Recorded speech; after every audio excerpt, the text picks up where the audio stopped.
ஆண்டவராய் இயேசு கிறிஸ்துவின் பரிசுத்தமுள்ள நாமத்திற்கு மகிமை உண்டாவதாக. இந்த நாளிலும் இந்த யூடியூப் வழியாக உங்களை சந்திப்பதிலே நாங்கள் மிகுந்த மகிழ்ச்சி அடைகிறோம். உங்களுக்காக அனுதினமும் தேவ சமூகத்திலே நாங்கள் ஜெபித்து வருகிறோம். இந்த நிகழ்ச்சியை பார்க்கிற பிள்ளைகள் ஆசீர்வதிக்கப்படணும், அவருடைய காரியங்கள் ஜெயமாக இருக்கணும், ஆண்டவர் ஜீவிக்கிறீர் என்பதை அவர்கள் கண்கூடாய் அறிந்து கொள்ளணும், சாட்சிகளாக எழும்பணும்.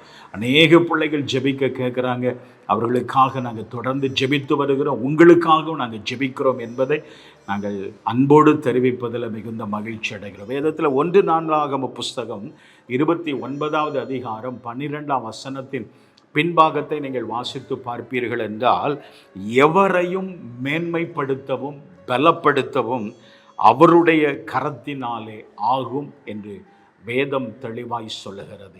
எவரையும் மேன்மைப்படுத்தவும் பலப்படுத்தவும் அவருடைய கரத்தினால் ஆகுமா? நம்முடைய ஆண்டவருடைய கரம் அவ்வளவு வல்லமை உள்ள கரம். படிப்பு அறிவு இல்லாதவர்களாக இருந்தாலும் சரி, எனக்கு எந்த சொத்து கிடையாதுயா, சுகம் கிடையாது, நான் ஒரு திக்கற்றவனை போல இருக்கிறேன், நான் ஒரு ஏழை, அல்லது நான் எல்லாராலையும் கைவிடப்பட்ட ஒரு நிலைமையில் இருக்கிறேன், ஒரு தாழ்மையில் நான் கிடக்கிறேன், எனக்கும் ஆண்டவர் உதவி செய்ய முடியுமா? உங்கள் உள்ளத்தில் ஒரு கேள்வி எழுமா?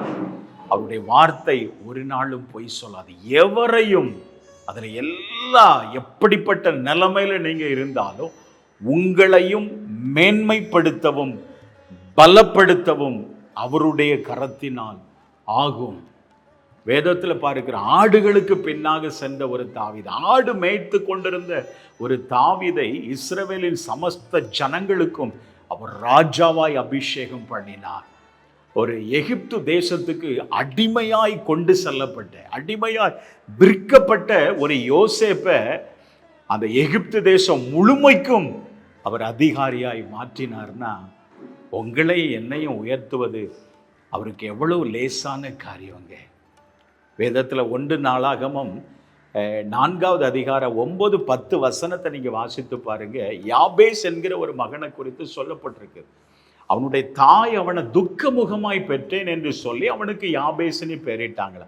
அந்த யாபேஸ் தன்னுடைய சகோதரர் எல்லாரை பார்க்கிலும் அவன் கனம் பெற்றவனாய் இருந்தான் வேதம் சொல்லுகிறது. எப்படி தன்னுடைய சொந்த குடும்பத்தால் புறக்கணிக்கப்பட்ட ஒரு யாபேஸ் அவன் தன்னுடைய சகோதரர் எல்லாரை பார்க்கிலும் கனம் பெற்றவனாய் மாற்றப்பட்டது எப்படின்னா, 10ஆம் வசனத்தின்படி அவன் கர்த்தரை நோக்கி ஜெபம் பண்ணினான், வேண்டிக் கொண்டான். யாபேஸ் என்ன வேண்டிக் கொண்டானோ அதை ஆண்டவர் அவனுக்கு அருளி செய்தார்.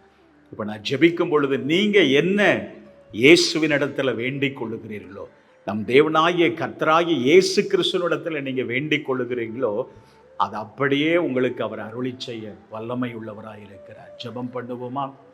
அல்ல தகப்பனே, இந்த நிகழ்ச்சியை பார்த்து கொண்டிருக்கிற பிள்ளைகள் யாராயிருந்தாலும் இவர்களை மேன்மைப்படுத்தவும் பலப்படுத்தவும் உம்முடைய கரத்தினால் ஆகும் என்று வாக்கு கொடுத்திருக்கிறீர் அப்பா. அப்படியே பிள்ளைகளை ஆசீர்வதிப்பீராக.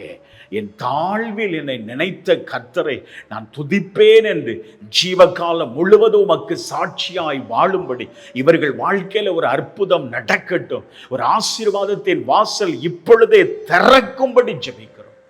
அப்படியே செய்கிறதற்காய் ஸ்தோத்திரம். சாட்சியாய் நிறுத்தும் இரட்சகர் இயேசுவின் நாமத்தில் ஜெபிக்கிறோம் எங்கள் நல்ல பிதாவே, ஆமென்.